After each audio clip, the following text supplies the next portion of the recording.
سوبر سهرون. مدرستي.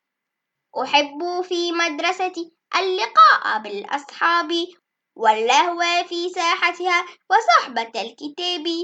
قف كل يوم تراني مرتقبا بالباب منتظرا في لهفة بقية الأحباب وفي يدي محفظتي كالفارس المهاب أسعى بها مندفعا للعلم والآداب.